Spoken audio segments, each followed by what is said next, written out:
Hello guys, welcome back to the channel. So today I'm going to tell you how to block ads in Vivo.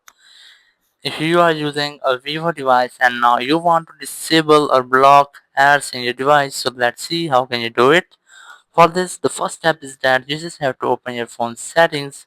In settings, just scroll down and look for Google's Here Stat. Just tap on it, and here you just have to select all services, and then just scroll down and you will get the option of ads. Just tap on it, and here just scroll down, you will get an option of delete advertising ID. Tap on it, then tap on delete advertising ID, and after doing this just go back, and here you have the option of usage and diagnostics. Just tap on it, and here you just have to disable the settings.